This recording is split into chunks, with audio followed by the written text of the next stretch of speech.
بسم الله الرحمن الرحيم. الحمد لله رب العالمين، الصلاة والسلام على أشرف المرسلين نبينا محمد وعلى آله وصحبه أجمعين. زخبركم حواتنا حاتنا من العالم تركوه. السلام عليكم ورحمة الله وبركاته. كبرت خطاتلتي نا يوتيوب نشتي حبيرتا كأتيخ نقرأكم دلي ويحكي نحسبكو جنجزي سدد يرخبكو تخلوا فيديو زورد لكم كاب فيسبوك ምስ ወዳእኹ ስለ ዘውርዶ ሓደ ነገራት ነጥቢ ከብርሃልኩም ይደሊ ሕጂ እኳ ምናልባት ዘይክትህልው ትኽእሉ ኢኹም ምክንያቱ ክመፅእ ኢለ ስለ ዲኣተኹ ግን እንተሊኹም ሓደ ትከታተሉ ከዓ ብጣዕሚ ደስ ምበለኒ ነይሩ። እስኪ ኣለኹም መስለና ሓደ ሰባት ተመፂኹም ፅቡቅ ነይሩ። ኦኬ ዝኾነ ኮይኑ ሰለስተ ሰባት ኣለኹም ሓራኡ ስለ ዝፀንሕ ፀገም የብሉን። ተኸታቲልኩም ኢኹም ኩሉ እቲ ቪድዮታተይ ከምቲ ትሰምዕዎ ዘለኹም በዚ ናይ ሃገርና ተረኸበ ሽግር ማለት እዩ። እዚ ከዓ ኣነ ሓደ ኮመንት ሪአ ነይረ ማለት እዩ። ሕጂ ኣብቲ ናይ ቪድዮ ኣብቲ ናይ ኢንተርቪው ዝፀሓፍኩም ኣሕዋት ማለት እዩ። እሱ ከዓ ነዊሕ መልእኽቲ እዩ ግን ኣለኹም ሓደ እንታይ ዝበልኩም መርሓባ ኡስታዝ ሰዓድ ዓብዱ ናይ ትግራይ ዓድና ነገር ንጠቕሞም ይቐርቡኻ ንጠቕሞም ይርሕቑኻ ኮይኑ እቲ ፀገም እንታይ ኮይኖም ኢልኪ እንታይ ኮይኖም እስኺ እንታይ ኮይኖም እስኺ መቃብርን መስጊድን ምስራሕ ከሊኦሙና እዚ ከይኣኽሎም መቃብር ፍሒሮም ሕጂ ሚእቲ ካብ ሚእቲ ኣብይ ኣሕመድ ምስ መፀ ከም ዝሕሸና ድሕሪኡ ድማ ይሕሸና ማለት እዩ። ድሓር ድማ ናብ ኣዲስ ኣበባ ዘይገይሽ ኣየምፅኣለይ ኢልኪ ኣይበልኩም ከምኡ ይበልኩም ብጌጋ ተረዲእካዮ ኢንተርቪው ዘይክገይሽ ይኽእል እየ ዝበልኩ ዘየምፅኣለይ ኢልኪ ኣብ ሓደ ሊቭ እዚ ንባዕሉ ጌጋ እዩ። ካብዚ ጌጋ ዝፅሕፈልኩም ካብዚ ጌጋ ኣንቢብኩም ኣትይኹም ተንብቦ ትኽእሉ ኢኹም። ካብዚ ጌጋ ዝፅሕፈልኩም ፀሓፍክዎ እንተልዩ ጌጋ ክእረም ደስ ይብለኒ። እዚ ብኢብራሂም ሙሓመድ ተፀሓፈ እዩ። ካልኦት እውን ኣለዉ ክትሪእዎ ትኽእሉ ኢኹም። እዚ ንዓይ ኣገዳሲ ኮመንት ክገልፆ ዝደሊ ማለት እዩ። ቀዳማይ ነገር ግልፂ ገይረ ተዛሪበ እየ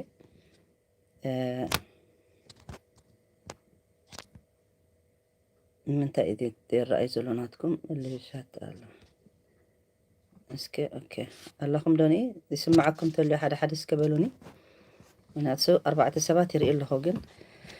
ድምፂ ኣለዎ ዶ የብሉን ተትነግሩኒ ፅቡቅ ነይሩ።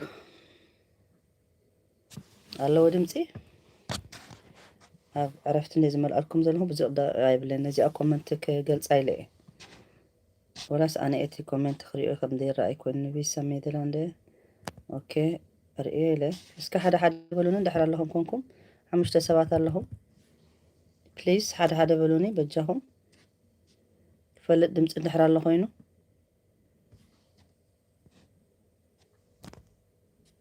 ኣይደለኹምን ክትነግሩኒ እስኪ እንታይ ይህሉ ዳ እንታይ ኮይኑ ዳ ኢደ ይመፅእ ዘሎ ኦኬ ዝኾነ ኮይኑ ክቡር ሓወይ በቲ ርእቶኻ የመስግነካ ኩላህና ነናትና ርእቶ ኣለና እንድዩ ኣነ ከዓ ሕጂ ኣብዚ ጉዳይ እዚ ማለት እዩ እቲ ናሃተይ ዩቱብ ፕሮፋይል ናሃቱ ትምህርቲ እዩ ዝብል ናይ ትምህርቲ ፕሮፋይል እዩ ዝጋብ ሕጂ ትምህርቲ እስልምና ብናይ እስልምና ተመልከተ ይኹን ብናይ ህይወት ተመልከተ ይኹን ብናይ ቆልዑታት ተዓባብያ ይኹን ብዛዕባ ኩሉ ዘይተዛረብኮ ነጥብታት የለን።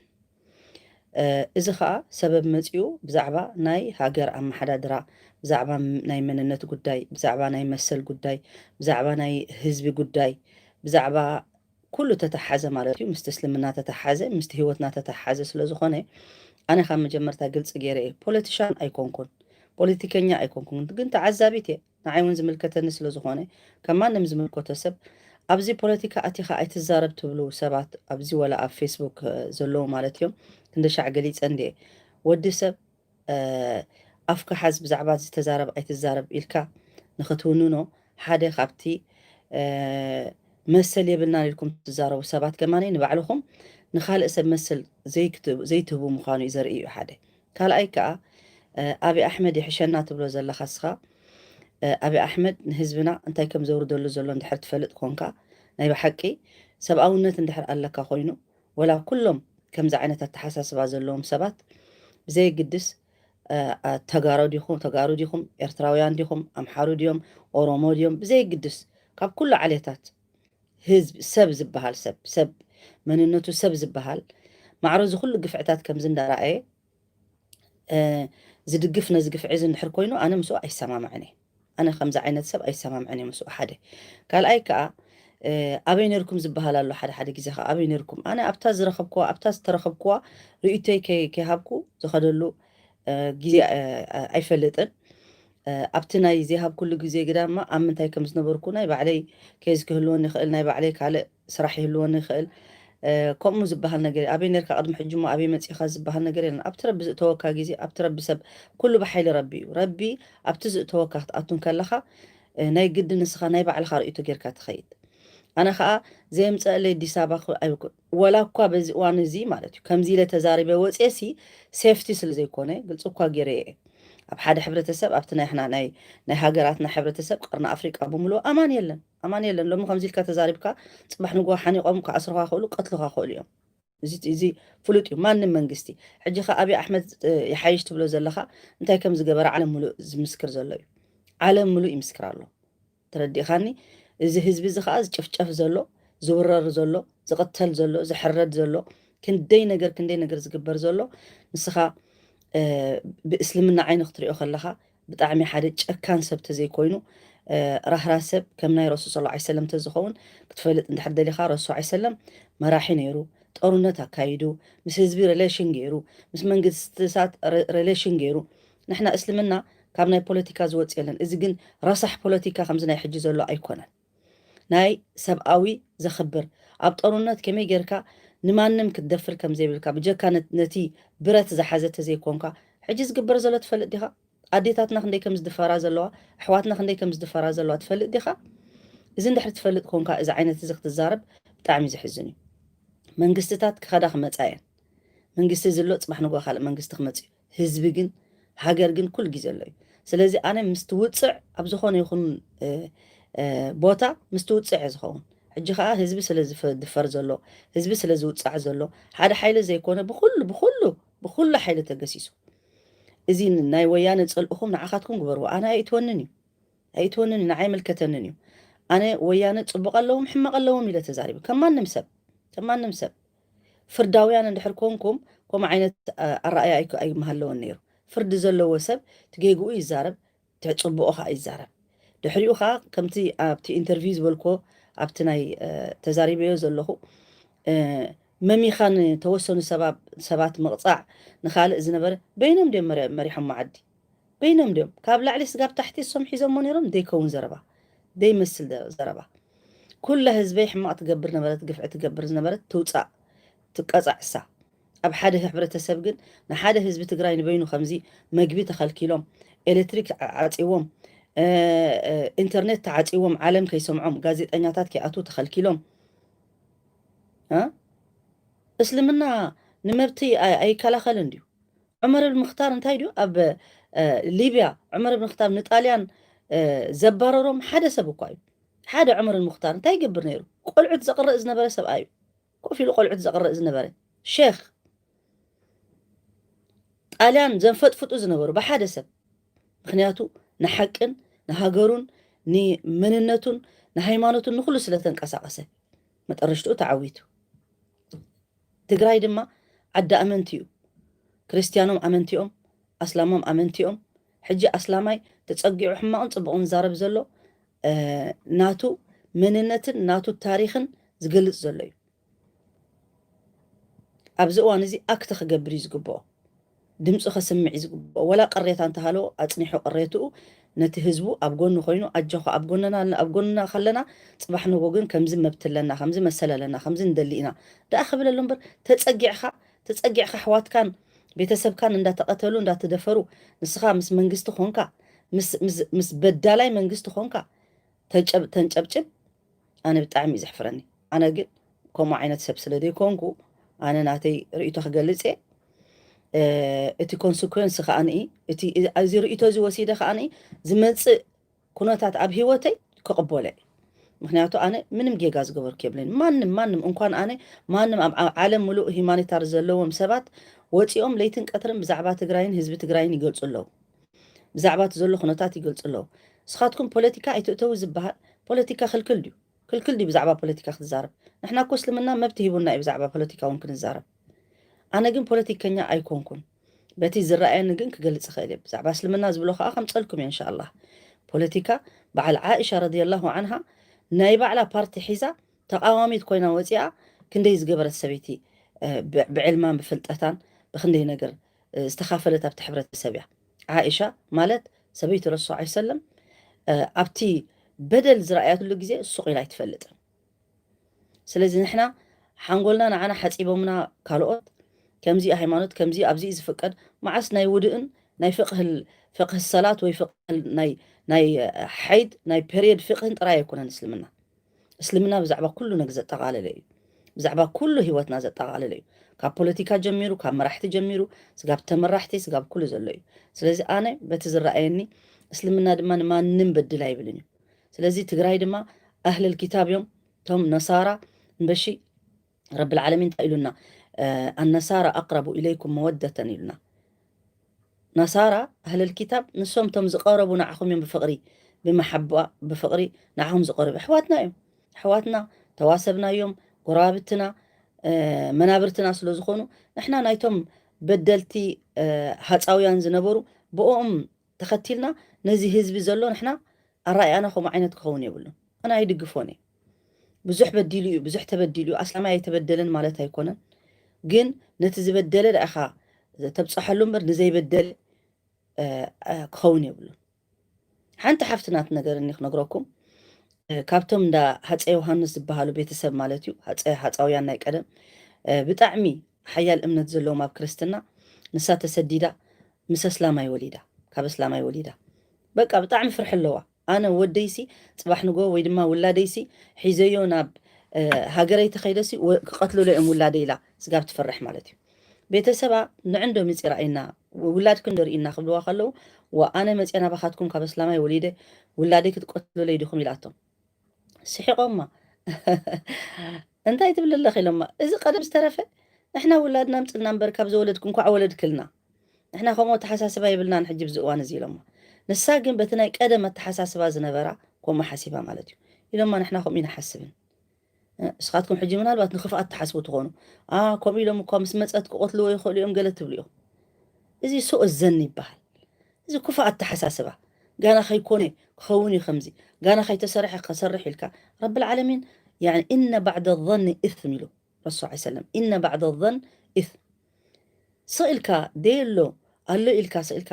እንታእሽሙ ምግባር ኣብ ዘንቢ ምእታው ኣብ ማዕስያ ምእታው እምበር ካልእ ወልሓንቲ ትርጉም የብሉን ስለዚ ኣነ እዚ ርእይተይ ንስኻትኩም ብሕልፊ ተጓሩ ኣስላም ኮንኩም ንሃገርኩምን ንህዝብኩምን ኣብዛ ሰዓት እዚኣ ጠጠው ዘይትብሉ ከጣዕሰኩም ይፅባሕ ንጎ ኣብቲ ታሪክ ከጣዕሰኩም ምክንያቱ ሕጂ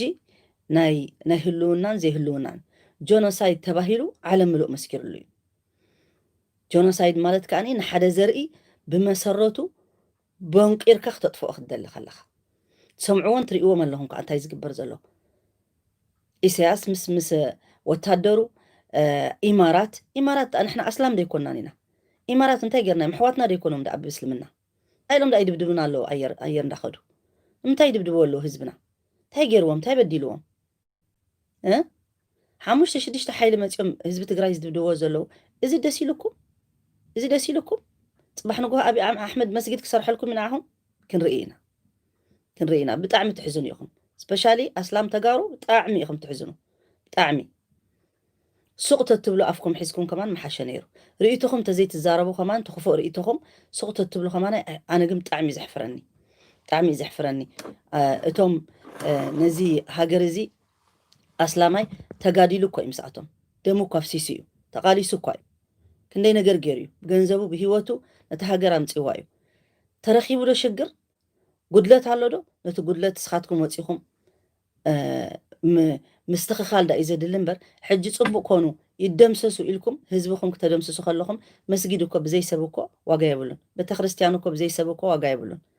اتي باور تقندي تحايلي هزبيو هزبي مسحازك أخا كل نجرك تستخخل تخيل بزي هزبي انتاي اللو هزبي حج خاني بتن متيز كله تصلع يخون خلو مسقرحنتي مس كل سبك جبرن كله وكان دو مفت ميدا زلوس نحنا نبعلنا كندي قرحنتي مصنا له أفت ميدا زي لنا خمان مخنياتو ناي بزح سب مخحد نري لنا زمنك كحيدا يبلو نيرم ولدنا عينو أنا يفلطون زمنك كحيدا خبلو خلو أيرد أنا نيرو حج جن زمنك كحيدا يمتي زلو اتي وانا تقراواي تودع عدي هزبين دا تقومي إذا تفق زلو السوء زين بعلو أكحيدا حمق إكي جبري شم نعخان نزر أخان شم تقبر زلخ أفكان حيدك إتكان حيزك سوء مالتون تصبقوا كاي أو حمق نقر تعذب يكون كاترحق بقى وي تصبق تزارب نحنا قاعدين نخم يزبل من كان يؤمن بالله واليوم الآخر فليقل خيرا أو ليصمت وي خير تزاربوا بزا ساعات زي أو وي سقبلوا أي تزاربوا دمي زفسس زلو كندي دمي زفسس زلو كندي نستئن زسدد زلو كندي قلعتي يسدد زلو قلعتي يحرد له قفعنياتات أي تخونوا سقبلوا أفكم حازوا حماق يتزاربوا ملحسكم ولا خدوك فوتا زي دليكم نحنا خانا ما نمن قستي دقفنا نحنا نهزبينا ندقف زلنا سلازي زي رئيتيكم لكم مزدلي بتخالق فيديوتات متصقكم زلو تخاتاتلو دونجي إز توزلهم هناتو جزي أي رخبكم ግን ከምዚ እንዳገበርኩ እንዳጸናሕ እንዳበልኩት ኮሜንትኩም እንዳንበብኩ ከኣቱ እየ ሕጂቲ እቲ ናትኩም መሰጅ ኣብዚ ኣይረአየንን ዘሎ እምበር ክሪኦ ኢለ ነይረ እንድሕር ፅሒፍኩም ገለ ግን ምምፃእ እዩ እንተ ከም ዝኾነ ኣነ ስለ ዘይከኣልኩሉ ደ እዚ ዩቱብ ኩሉ ግዜ ላይቭ ስለ ዘይጥቀመሉ ካባይ ጉድለታት ክህልዎ ክእሎ እዩ ግን ምናልባት ፅሒፍኩም ትኾኑ ኣይፈልጥን ሰሚ ደላንተ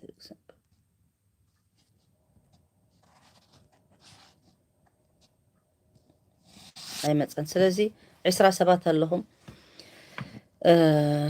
ندعي تزاربكم تخونوا صحيفكم تخونوا أي فلتكم سلازي أنا حاجة عرفتي ودعاء أبزه قد فكمي سقاب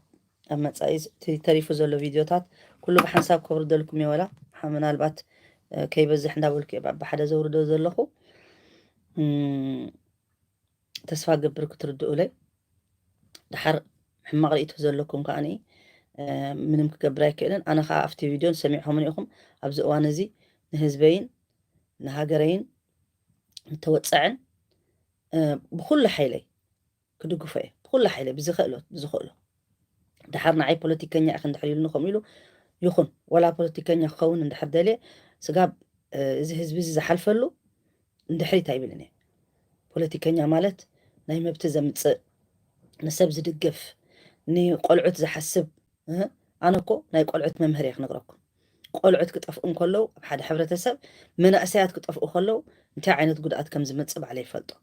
سخاتكم قناع عجبكم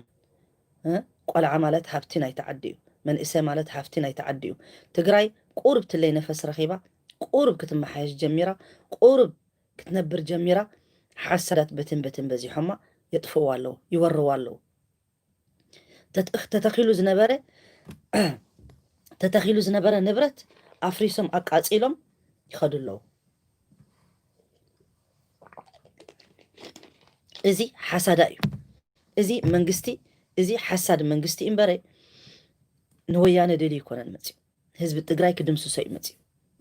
حزب التجراي كأقوله نحنا وينتينا يوم نحنا وينتينا خلاتنا يوم سلازي نساتهم ناتهم رجاي نحنا كن كم زين دارا أنا يدمسسو تبلو سبات والله العظيم بطعم يحزنني أنا بطعم يحزنني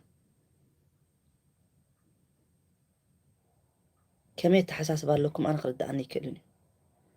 دقفتهم كلا دقفتهم نتحدى دقفتي نتحدى دقفتي بزي قدس قل إزي هيمانيتي زي بلو صراحة يسرح زلو أبز أوان زخا امنت زلوو نزي زي وجده كارد أمن تخجبر كارد أنت خجبر وا تم أمنت زي بلهم زحشوا خوينهم أمنت زي بلهم والله العظيم زحشوا خوينهم ساتهم تم أمنت زي بلهم كمان بهماني تارع عين خري وخلو ساتهم زحشوا خوينهم نحنا محلفة شكانات محلفة أمنتي بربي نبن شكانات نمنتاي أمنتاي قرآن الله أمنتاي مصحف قدس لكم لكم شكانات زجبركم أمنتاي الله أنا خرد أني خير أي تحزلة بزخت رسائل وآخر دعوانا الحمد لله رب العالمين وصلى الله على نبينا محمد وعلى آله وصحبه أجمعين السلام عليكم ورحمة الله وبركاته خير يا معلتي بركم كلهم أبي كم زعت كمان ده حجي فلتن أوكي معناته تسفى قبر بزي ترى لادي أنا خنكون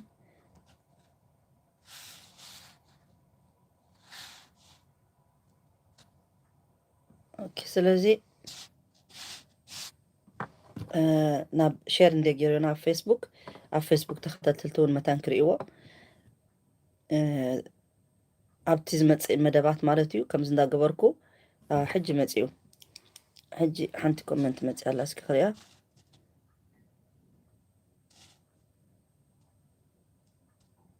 انت لكي انتاي تبلنا سلام انت تبلنا نسلام سلام هو سلام كنفتر سلام يتبلت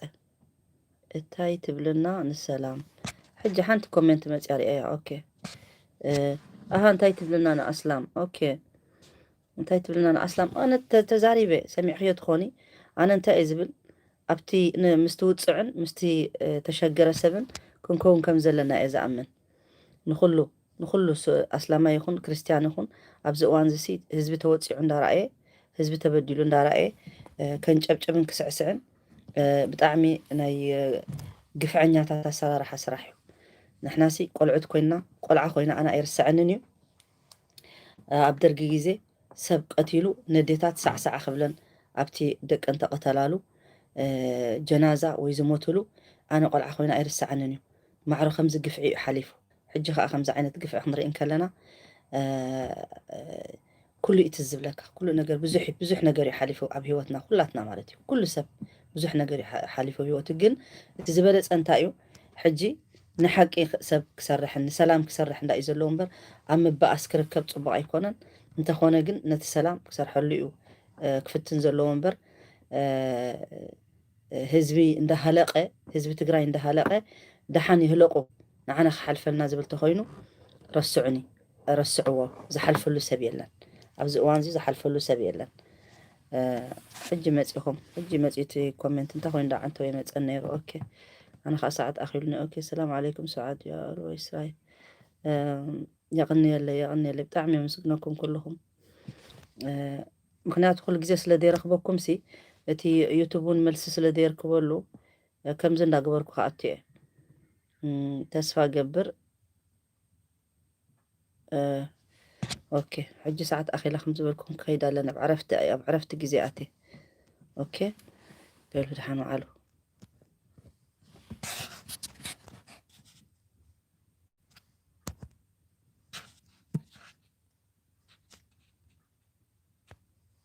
سنة معلتي اوكي حج خدي اخي بالغ يا غني اللي بتعمي زمسكناكم يلا السلام عليكم